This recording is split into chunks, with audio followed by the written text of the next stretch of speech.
Hey, what's going on YouTube? This is Dottie with Ignite Cinemas, and today I'm going to be showing you guys how to do a big eye effect using no plugins in Final Cut Pro 10. Let's get it!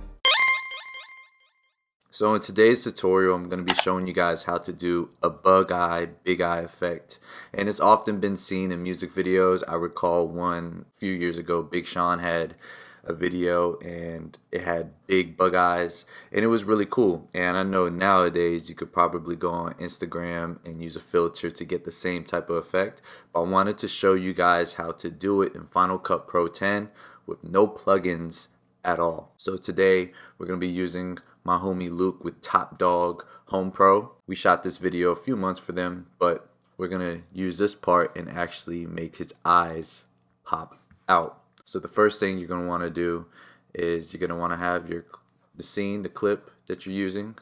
Now this duration is only about 7 seconds. We are going to be keyframing too, by the way. So we're going to duplicate this. So hold the Option key and raise on your mouse up, and then you can do that. I like to rename the clip. So this is going to be the left eye. Rest in peace, left eye TLC. And we're going to highlight it. Then we're going to come over here to mask, and we're gonna get a vignette mask. Once we add that to our left eye clip, we're gonna move this cursor and we are gonna want to center it. And if you want to, you can zoom in. We want to make sure that that circle is around his pupil. I'm gonna zoom back out here. Matter of fact, I'm gonna go back to fit, and we're gonna increase the size. We want this about there, and the fall off is simply the edges, and we're going to want to bring that in. We could zoom in a little bit too so we can get a good idea. Yeah, that looks about good. Increase this a little bit. That looks good right there. So this is going to be our vignette. Once we do that, the first thing we're going to want to do, make sure you click at the beginning of the clip of the scene we're working on. We're going to be doing some keyframing. Yes, keyframing. The most tedious task of this editing. Under the vignette mask, we're going to come down here and we're going to see a plus sign. We want to click that so it turns yellow.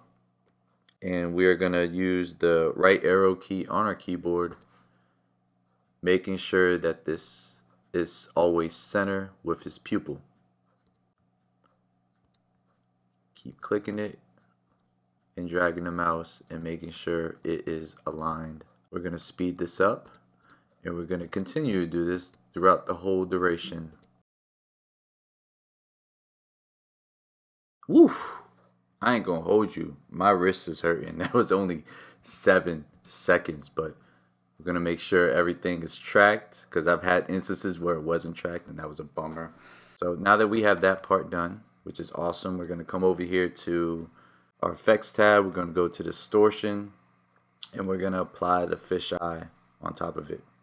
Alright, now you're going to see it looking weird, like what the heck. So we don't want that. So we're going to simply click the vignette off. Got more head than he got body, got more neck than he got body.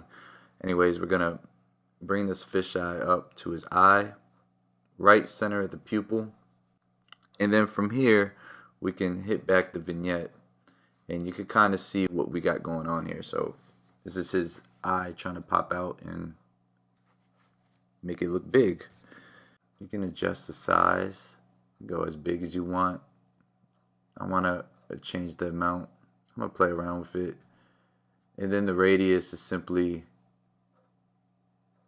to feather around it so it looks official. So I'm gonna zoom in a little bit to get better indication. And I like the way this looks right now, you know, like you can still see his eyebrow. It doesn't look too morphed. However big you want to go. I think I might keep it 0.04. I'm going to actually keep it at the 28. I like the way this looks right now. You guys can have fun. There's no wrong or right way. Me, with aesthetically, I want everything, his eyebrow, to be seen. I don't want it dragging to the hair. So I'm going to keep it at this right here. Okay, we are going to have to keyframe this as well. So make sure that the fisheye is highlighted. Make sure you're back at the beginning of your scene. And we're going to do the same thing. You see this plus sign right here? We're going to add the keyframe, and we are going to hit the right mouse key, and we're going to try to keep this as center as possible.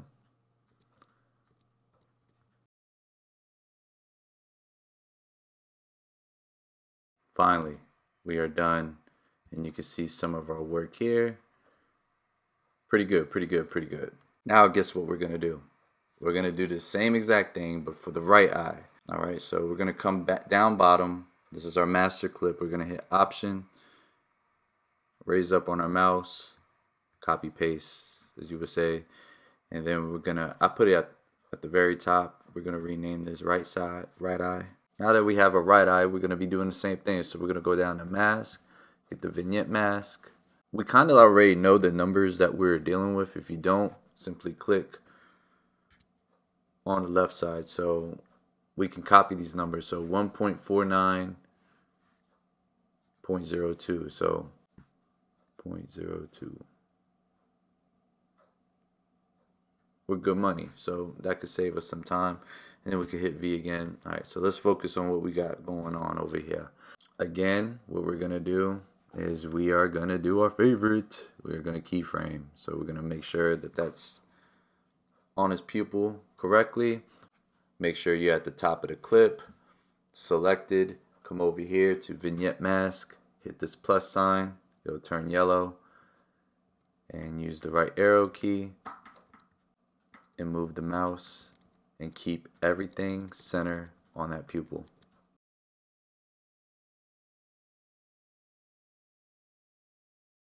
Cool. Now we're going to add the distortion, add the fisheye effect, and we're going to move this up.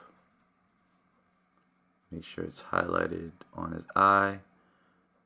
Now if you want to, we can go back to our left eye and see the numbers. So we had 28.16. 0.04. We're going to copy that here. What was it? 0.04, I think. Alright, and then always remember, since we're on this, we hit the vignette back. Perfect. Zoom in a little bit. Make sure that looks good. Yeah, that looks solid right there. We're going to do the same thing. We're going to make sure it's highlighted. We got the fisheye. We got our stats. We're going to come over here to keyframe. Excuse me. Make sure it turns yellow and hit the right arrow key. And keep the center aligned with the pupil. So now that we have that, we can look through. And there we go. If you guys enjoyed this video, please smash that like button for me right now. And if you want to see more Final Cut Pro 10 tutorials like this in the future, as well as unboxings, gear reviews, and filming tips and tricks, hit that red button, subscribe to the channel so you never miss a video. And as always, don't forget to ignite. See ya.